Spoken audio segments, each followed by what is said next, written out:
Data terakhir di Indonesia sudah terjadi peningkatan kasus talasemia mayor yang terus-menerus. Sejak tahun 2012 hingga tahun 2021, data penyandang talasemia mayor di Indonesia sudah mencapai lebih dari 10.000 kasus. Saya Dr. Ludi, dokter spesialis anak konsultan hematologi onkologi anak RSUI, akan membahas lebih lanjut mengenai talasemia. Talasemia adalah sebuah kelainan darah yang diturunkan secara genetik dari orang tua ke anaknya, di mana berkurang atau tidak terbentuknya protein pembentuk hemoglobin utama manusia. Hal ini menyebabkan sel darah merah mudah pecah, sehingga menyebabkan anemia dengan tanda pasien menjadi pucat karena kekurangan darah.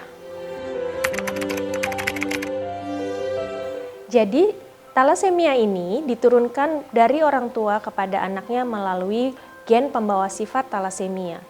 Jika kedua orang tua adalah pembawa sifat talasemia, maka akan memiliki kemungkinan 50% anaknya juga pembawa sifat talasemia, seperti orang tuanya. Sedangkan 25% akan menderita talasemia mayor, dan sisanya 25% lagi akan normal, dan ini berulang dari setiap kehamilannya. Bila salah satu dari orang tuanya ini pembawa sifat dan salah satunya lagi normal, maka kemungkinannya akan memiliki 50% anak pembawa sifat dan sisanya 50% akan normal.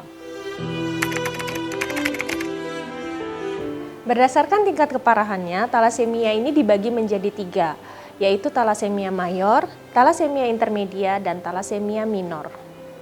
Pada talasemia mayor, ini merupakan keadaan klinis paling berat di mana mereka membutuhkan transfusi darah rutin seumur hidupnya. Gejala ini umumnya muncul di awal kehidupan, sekitar usia 6-24 bulan. Gejala awal ini adalah pucat, yang dapat ditandai atau dilihat dari kelopak mata sebelah dalam, telapak tangan, dan juga tidak jarang kulit ini akan berwarna kuning. Lambat laun, bayi akan terlihat lemas, tidak begitu aktif, dan menjadi mudah sakit. Tidak jarang juga dijumpai berat badan yang sulit naik, sehingga bayi atau anak dapat mengalami kegagalan tumbuh kembang. Gejala selanjutnya adalah pembesaran hati dan limpa, sehingga perutnya tampak terlihat lebih buncit. Yang kedua, talasemia intermedia. Pada pasien dengan talasemia intermedia, biasanya mereka ini baru diketahui saat usia belasan tahun, remaja, atau bahkan saat dewasa. Secara klinis, talasemia intermedia ini menunjukkan gejala yang hampir mirip dengan talasemia mayor, namun dengan gambaran klinis yang jauh lebih ringan. Mereka ini hanya sesekali memerlukan transfusi darah, misalnya jika sedang sakit seperti infeksi berat atau sedang hamil. Yang ketiga adalah talasemia minor, atau disebut juga pembawa sifat talasemia atau talasemia trait. Pembawa sifat ini tidak bergejala, dan gejala anemianya hanya ringan, tidak membutuhkan transfusi darah, namun dapat menurunkan gen talasemia kepada anaknya atau keturunannya. Dan biasanya baru terdiagnosis atau ditemukan saat melakukan pemeriksaan darah di laboratorium. Talasemia mayor ini memerlukan pengobatan seumur hidupnya, yaitu transfusi darah rutin dan konsumsi obat-obatan. Pasien yang mengalami talasemia mayor akan cenderung mengalami anemia, sehingga biasanya membutuhkan transfusi darah secara rutin, yaitu sekitar 2-4 minggu. Yang kedua, obat-obatan yang untuk mengurangi kelebihan zat besi dalam tubuh, atau yang disebut dengan terapi kelasi besi.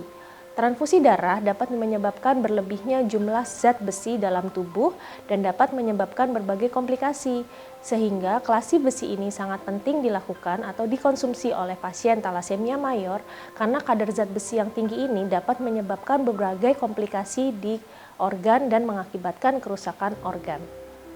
Yang ketiga, transplantasi sumsum tulang. Ini adalah pengobatan kuratif untuk talasemia mayor, namun sayangnya belum bisa dilakukan di Indonesia. Pencegahan lahirnya penyandang talasemia mayor adalah dengan melakukan screening talasemia.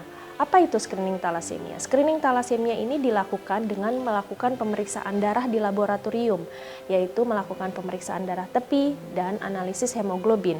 Dan untuk mengetahui apakah seseorang ini normal, pembawa sifat maupun talasemia mayor. Screening talasemia dapat dilakukan sedini mungkin saat usia sekolah atau sebelum menikah. Deteksi dini juga dapat dilakukan dengan pemeriksaan diagnostik prenatal pada saat hamil. Jadi, jika anak Anda mengalami tanda dan gejala terkait yang telah saya jelaskan sebelumnya, jangan ragu untuk segera konsultasi dengan dokter kepercayaan Anda dan jangan lupa untuk screening talasemia. Jangan lupa untuk like, subscribe, dan share video ini.